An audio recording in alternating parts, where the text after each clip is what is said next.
of Interior, I think he spoke in December when we had all this, abductions ongoing, that the police will be equipped and facilitated with body cams so that we will actually be tracking and we know we can actually get this information, like what really happened from Homa Bay until here in Nairobi.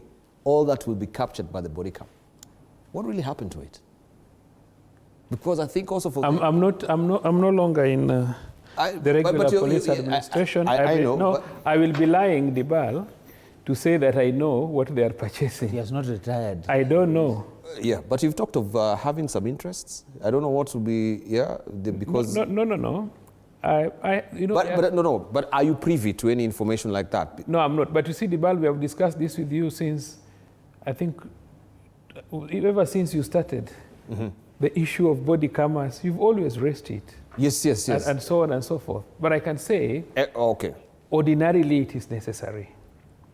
Do you think it will have made a huge discernible difference? It makes a difference. But you see, if somebody says you can switch off CCTV, you could still switch off your body camera. But it's only that when you do that, it also gives investigators some impetus to be able to justify circumstantially that you are guilty. Because you'll be asked, why did you switch off your body camera? But ordinarily, it's good to have. It's just like the way it is good to have speed cameras instead of having people standing on the road. The way these, what we used to call the IC3,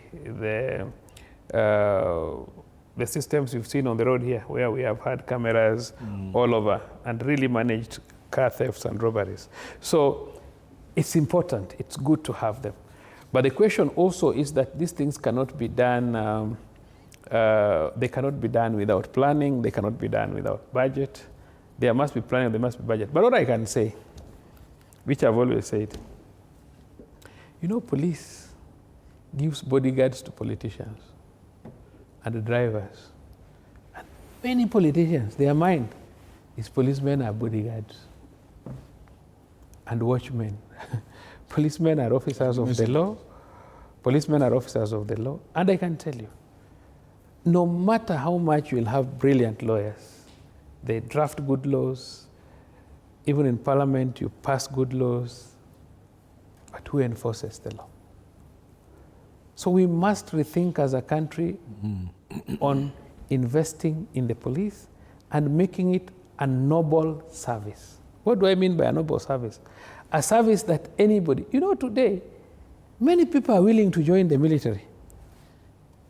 Your son has done well. You don't mind if he's a cadet in the military because maybe the pay is better. They are not involved in so many of these issues. So you must think as a country, how do we make our police service noble?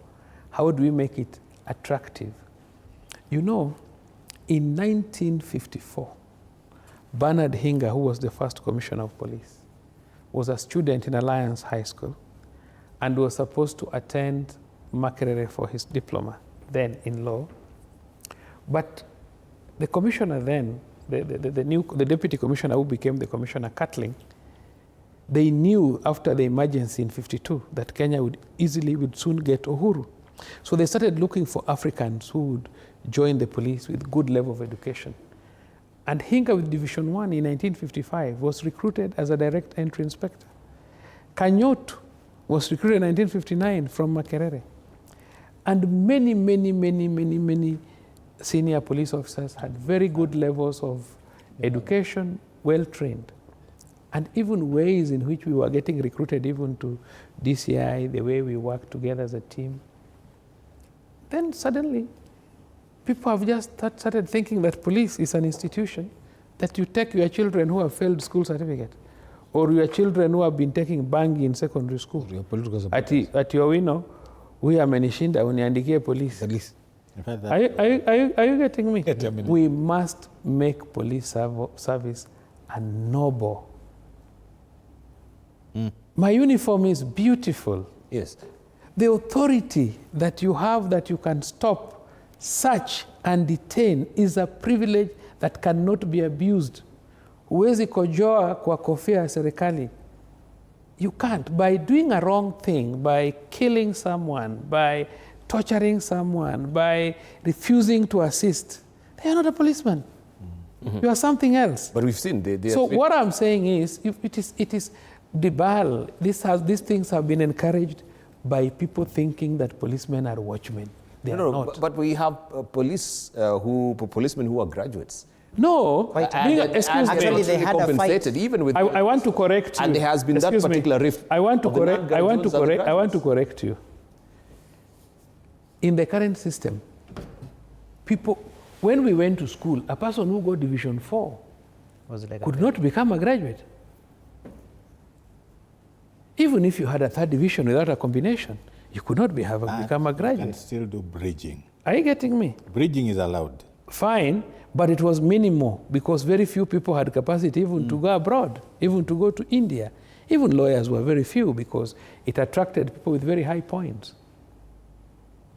The most important thing in recruitment of police is not even your level of education, it is your IQ, your intellect content. If today I'm recruiting 10 graduates and you have come 100, what will make me pick graduate A and leave B is when you have undertaken an aptitude test.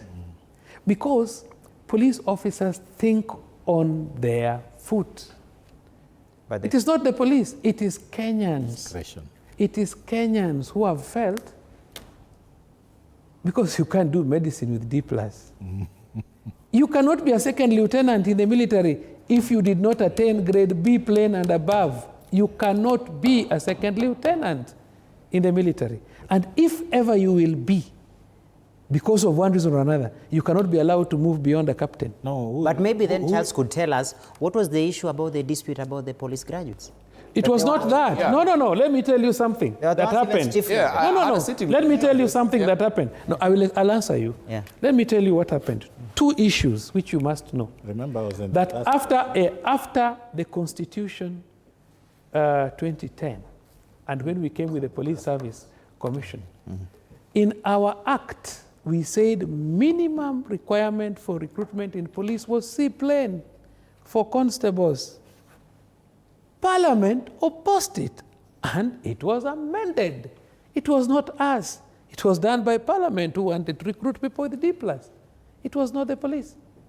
We said, and we agreed in our team, Kiraide, Kingori Mwangi, and the rest. We right. We need to bring it to then the issue of graduates is that we have officers, when we were recruiting at the recruitment point, because of issues of management, we cannot recruit everyone as a graduate. We only recruit a small portion. So you would find in every recruitment center, we'd recruit one graduate or two. But now what happened with the parallel degree programs, they went to school. Many people went to school and they became graduates. And you find some graduates, maybe with D+, getting an opportunity to go for special SIP, and somebody who came with A or B plain remains. Because now people have started saying a graduate is a graduate. We even proposed, then let us do this. Let's say, for us to consider you, because even in the military, we have people with PhDs, and they are warrant officers, because they never attained B plain. They are warrant officers and they have PhDs and they are in the military. They never attained B plain. So we said, even the police, let's have individuals, let's say, minimum requirement for special inspectorate. Let us not put it at B like military, but at least let's put it at C+.